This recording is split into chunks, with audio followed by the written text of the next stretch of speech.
नमस्कार दोस्तों, मैं आपका स्वागत करता हूं आपके अपने चैनल बैंकिंग नॉलेज में। इस वीडियो में जानेंगे एक्सिस बैंक के बारे में। यदि आप एक्सिस बैंक में पहले से अपना करेंट अकाउंट ओपन कर लिए हैं या फिर आप इसमें न्यू करेंट अकाउंट ओपन करना चाहते हैं, जब आप इसमें न्यू करेंट अकाउंट ओपन कीजिएगा तो आपको इनके साथ कौन कौन सी सर्विस मिलेगी और आपको उस सर्विस के ऊपर कितना चार्ज पे करना होगा। जैसे मान लीजिए अकाउंट ओपन करने के बाद आपको जिस राशि के साथ अपना अकाउंट मेंटेनेंस करने के लिए कहा जाएगा, यदि आप उस बैलेंस के साथ अपने अकाउंट को मेंटेनेंस नहीं कर पाइएगा तो आपको उसके ऊपर कितना चार्ज देना होगा, तो आपको इस वीडियो में सारी जानकारी मिलेगी। तो वीडियो के अंत तक बने रहे। तो चलिए जानते हैं। इससे पहले यदि आप हमारे चैनल पे पहली बार आएँ तो वीडियो को लाइक कर दीजिएगा और चैनल को सब्सक्राइब कर लीजिएगा। आपको आगे भी इस चैनल पे बैंकिंग से रिलेटेड वीडियो देखने को मिलती रहेगी, तो चैनल को सब्सक्राइब जरूर कर लीजिएगा। चलिए जानते हैं। इसके लिए सबसे पहले आपको एक्सिस बैंक के ऑफिशियल वेबसाइट पे चले आना होगा। जैसा कि आप यहाँ देख पा रहे हैं, हम एक्सिस बैंक के ऑफिशियल वेबसाइट पे आ चुके हैं। इसका लिंक आपको वीडियो के डिस्क्रिप्शन बॉक्स में मिल जाएगा। आप वहाँ से डायरेक्ट इस वेबसाइट पे आकर के सारा डिटेल एक बार अच्छे तरह से चेक कर सकते हैं। चलिए हम आपको इसके बारे में बता देते हैं। इसके लिए फिर आपको थोड़ा सा नीचे चले आना होगा। जब आप नीचे आइएगा, देखिए बोल रहा है करेंट अकाउंट नॉर्मल, आप यहाँ पर पाएंगे। आपको एक्सिस बैंक में नॉर्मल करेंट अकाउंट ओपन करने के लिए मिल जाएगा। अभी जो आपको जानकारी मिलेगी इसी अकाउंट के बारे में पूरी जानकारी देखने को मिलेगी। एक्सिस बैंक में आपको और भी कई प्रकार का करेंट अकाउंट ओपन करने के लिए मिल जाएगा, जिसका कि सर्विस और चार्ज अलग अलग होगा। यदि आप उसके बारे में जानकारी चाहते हैं तो आप हमसे कमेंट बॉक्स में कमेंट करके पूछ सकते हैं। चलिए इस अकाउंट के बारे में जान लेते हैं। इसके लिए फिर आपको थोड़ा सा और भी नीचे चले आना होगा। जब आप नीचे आएगा, देखिए यहाँ बोल रहा है फीचर्स एंड बेनिफिट। आप जब इस अकाउंट को ओपन कीजिएगा तो आपको इनके साथ क्या क्या फीचर्स मिलेगी। सबसे पहले देखिए कह रहा है मंथली एवरेज बैलेंस रिक्वायरमेंट 10,000। आपको अकाउंट ओपनिंग के दरमियान सबसे पहले अपने अकाउंट में 10,000 रुपया जमा करना होगा, तभी आपका अकाउंट ओपन करके दिया जाएगा एक्सिस बैंक की तरफ से। और आपको उसी बैलेंस के साथ अपना अकाउंट भी मेंटेनेंस करना होगा। यदि उस बैलेंस के साथ मेंटेनेंस नहीं कर पाइएगा तो फिर आपको उसके ऊपर कुछ चार्ज देखने को मिलेगा। क्या चार्ज देना होगा आपको, वो जानकारी आपको आगे मिल जाएगी।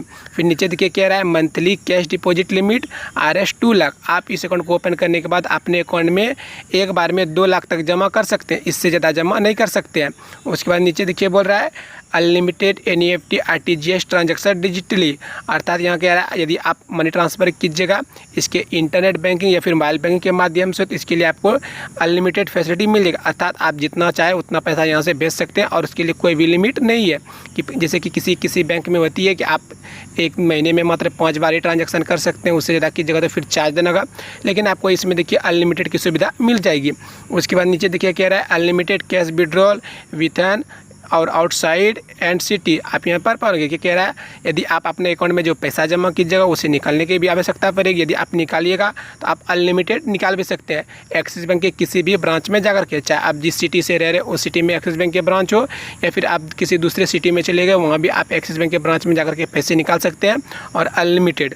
उसके बाद नीचे देखिए बोल रहा है debit card business classic debit card. आपको यही डेबिट कार्ड देखने के लिए मिलेगा यदि आप अपना अकाउंट ओपन कीजिएगा एक्सिस बैंक में करंट वाला। तो इसके बारे में डिटेल में जानकारी के देखिए बोल रहा है क्लिक हियर। आप जैसे इसके ऊपर क्लिक कीजिएगा तो ATM कार्ड के बारे में आपको पूरी जानकारी देखने के लिए मिल जाएगा। इसका लिंक आपको वीडियो के डिस्क्रिप्शन बॉक्स में मिल जाएगा। आप उसके ऊपर क्लिक करके सारे डिटेल बार अच्छी तरह से चेक कर सकते हैं। उसके बाद नीचे देखिए बोल रहा है फ्री चेकबुक DDPO अलर्ट। उसके बाद सेंड। आपको ये सारा फैसिलिटी भी इस अकाउंट को ओपन करने के बाद आपको देखने के लिए मिल जाएगा। उसके बाद और भी इसके बारे में जानने के लिए फिर आपको ऊपर चले जाना होगा। जब ऊपर आइएगा देखिए कह रहा है शेड्यूल ऑफ चार्ज, फिर आपको इसके ऊपर क्लिक कर लेना होगा। जैसे आप शेड्यूल ऑफ चार्ज के ऊपर क्लिक कीजिएगा देखिए कुछ इस प्रकार से आपके सामने देखने को मिलेगा। जैसे कि आप यहाँ पर पढ़ेंगे देखिए कह रहा है की फीचर ऑन योर अकाउंट। आपके अकाउंट के बारे में आप पूरी जानकारी देखने के लिए मिल जाएगा। सबसे ऊपर में देखिए कह रहा है NEFT RTGS IMPS थ्रू। यदि आप इनके द्वारा मनी ट्रांसफ़र कीजिएगा तो आपको उनके साथ क्या क्या सुविधा देखने को मिलेगी और उसके ऊपर कितना चलेगा। तो चलिए जानते हैं। देखिए सबसे पहले कह रहा है NEFT फ्रॉम ब्रांच। यदि आप एक्सिस बैंक के किसी ब्रांच से जाकर के पैसे भेजवाइएगा, देखिए सबसे पहले कह रहा है अप टू 10,000। यदि आप 0 रुपये से 10,000 के बीच में पैसे भेजवाइएगा तो आपको पर ट्रांजैक्शन 2.50% का चार्ज देना होगा। आप यहाँ पर भरेंगे अर्थात 2.50 पैसा का। उसके बाद देखिए यदि आप 10,000 से 1 लाख तक मनी ट्रांसफ़र करवाइएगा एक्सिस बैंक में ब्रांच में जाकर के, तो उसके लिए आपको 5 रुपया पर ट्रांजैक्शन के हिसाब से आपके अकाउंट से कट जाएगा। उसके बाद यदि आप 1 लाख से 2 लाख के बीच में करवाइएगा तो इसके लिए फिर आपको 15 रुपये का चार्ज देना होगा NEFT के द्वारा। यदि आप 2 लाख से भी ज़्यादा करवाइएगा तो उसके लिए आपको फिर 25 रुपये का चार्ज पे करना होगा एक्सिस बैंक को। तभी आप एक्सिस बैंक के ब्रांच में जाकर के मनी ट्रांसफ़र करवा सकते हैं, वो आपके अकाउंट से ऑटोमेटिक काट लेगा। वहीं यदि आप देखिए NEFT और RTGS के माध्यम डिजिटल चैनल अर्थात ऑनलाइन जैसे कि इंटरनेट बैंकिंग या फिर मोबाइल बैंकिंग से खुद से मनी ट्रांसफ़र कीजिएगा, फिर आपको कोई भी चार्ज पे नहीं करना होगा, आप फ्री आप यहाँ पर पढ़ेंगे, फ्री ऑफ कास्ट यहाँ से मनी ट्रांसफ़र कर सकते हैं। वही ब्रांच से कीजिएगा तो फिर तो चार्ज देना होगा। उसके बाद नीचे देखिए बोल रहा है वही RTGS फ्रॉम ब्रांच, यदि ब्रांच से कीजिएगा तो फिर से आपको चार्ज लेगा 2 लाख से 5 लाख के बीच में 25 रुपया, और 5 लाख से ज़्यादा कीजिएगा तो उसके लिए आपको 50 रुपये का चार्ज लग जाएगा। वहीं देखिए फिर बोल रहा है MPS, यदि आप MPS के द्वारा कीजिएगा तो इसके लिए भी आपको चार्ज देना होगा ब्रांच से। उसके बाद 10,000 के लिए वही आपको जो ऊपर में देखने के लिए मिला उसी प्रकार का चार्ज इसके साथ भी आपको पे करना होगा। वहीं यदि आप इसका देखिए इंटरनेट बैंकिंग या फिर मोबाइल बैंकिंग से कीजिएगा इनवर्ड ट्रांजैक्शन, तो इसके लिए आपको कोई भी चार्ज नहीं देना होगा, फ्री ऑफ कॉस्ट में आप कर सकते हैं। उसके बारे में और भी जानकारी के लिए फिर आपको थोड़ा सा और नीचे चले आना होगा। जब आप नीचे आइए देखिए बोल रहा है चार्ज रिलेटेड योर अकाउंट, आपके अकाउंट के साथ क्या क्या चार्ज देना होगा। सबसे पहले बोल रहा है चार्ज फॉर नॉन मेंटेनेंस, यदि आप इस अकाउंट को मेंटेनेंस नहीं कर पाइएगा, जैसा कि बोला जा रहा है एक्सिस बैंक के द्वारा अकाउंट ओपन करने के बाद आपको 10,000 रुपये के साथ अपना अकाउंट मेंटेनेंस करना होगा। यदि नहीं कीजिएगा तो फिर आपको देखिए 600 रुपये का चार्ज लग जाएगा, वो आपके प्रत्येक महीने में कट जाएगा। यदि आपके अकाउंट में 10,000 रुपया नहीं हुआ, उससे कम हुआ तो फिर आपका चार्ज कट जाएगा।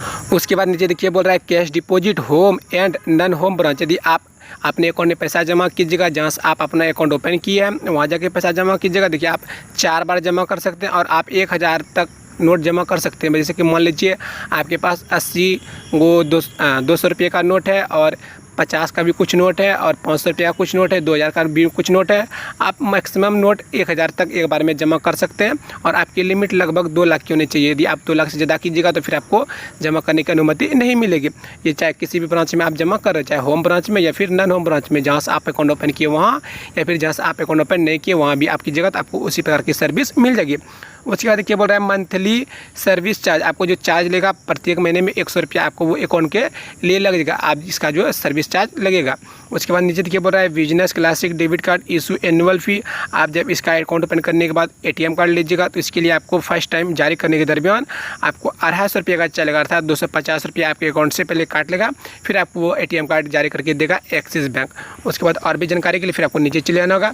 जब नीचे ये बोल रहा है आपको और भी इसके साथ ATM कार्ड देखने के लिए मिल जाएगा बिजनेस प्लेटिनम, तो इसके साथ फिर प्लेटिनम वाला ATM कार्ड, यदि आप ये वाला ATM कार्ड लीजिएगा प्लेटिनम का तो इसके लिए आपको 500 रुपये का चार्ज देना होगा। वहाँ यदि आप बिजनेस देखिए सुपर मी डेबिट कार्ड लीजिएगा इसके लिए आपको 1,000 का चार्ज लेगा। उसके बाद नीचे देखिए बोल रहा है chequebook return issue by customer, यदि आप मान लीजिए किसी को अपना चेकबुक काट के दे दिए, उसके बाद उस चेकबुक को कैंसिल कीजिएगा तो इसके लिए फिर से आपको चार्ज देना होगा, 500 रुपया का चार्ज लग जाएगा, आपके अकाउंट से वो कट जाएगा। फिर नीचे देखिए बोल रहा है चेकबुक रिटर्न, उसी चेकबुक रिटर्न करने के लिए आपको 100 रुपये का चार्ज लेगा। उसके बाद फिर आपको थोड़ा सा ऊपर चले जाना होगा। जब आप ऊपर आइएगा तो आपको और भी इसके बारे में जानकारी देखने के लिए मिल जाएगा। ऊपर आने के बाद देखिए बोल रहा है एलिजिबिलिटी, फिर आपको एलिजिबिलिटी के ऊपर क्लिक कर देना होगा कि आपको इस अकाउंट को ओपन करने के लिए आपको क्या एलिजिबिलिटी होनी चाहिए, अर्थात आपका उम्र कितना होना चाहिए और आपको क्या क्या डॉक्यूमेंट लेगा, इसके बारे में जांच करने के लिए फिर आपको एलिजिबिलिटी के ऊपर क्लिक कर लेना होगा। जैसे आप एलिजिबिलिटी के ऊपर क्लिक कीजिएगा फिर देखिए आपके सामने कुछ इस प्रकार से इंटरफेस देखने के लिए मिल जाएगा। देखिए सबसे पहले बोल रहा है KYC document for opening current account, आपको करेंट अकाउंट ओपन करने के लिए आपको क्या क्या डॉक्यूमेंट की आवश्यकता पड़ेगी। सबसे पहले देखिए बोल रहा है entry and address proof the form, आपको कुछ फॉर्म मिलेगा एक्सिस बैंक में अकाउंट ओपन करने के दौरान, आपको उनके साथ कुछ एड्रेस प्रूफ देना होगा, जैसे कि आपका वोटर ID कार्ड या फिर आधार कार्ड, कुछ भी आप दे सकते हैं आपके पास और भी जो भी डॉक्यूमेंट हो। उसके बाद देखिए बोल रहा है नीचे pan card of the properties, ये जरूरी होगा आपको पैन कार्ड देना, यदि पैन कार्ड नहीं दीजिएगा तो फिर आपको वो अकाउंट ओपन करके नहीं दिया जाएगा। उसके बाद address proof and properties along with passport size residential photograph, आपका कुछ फोटोग्राफ की भी आवश्यकता पड़ेगी अकाउंट ओपन करने के दरमियान, आपको ये सारा डॉक्यूमेंट लेकर के जाना होगा। और सबसे पहली बात आपका उम्र 18 साल होना चाहिए, तभी आप इस अकाउंट को ओपन कर सकते हैं।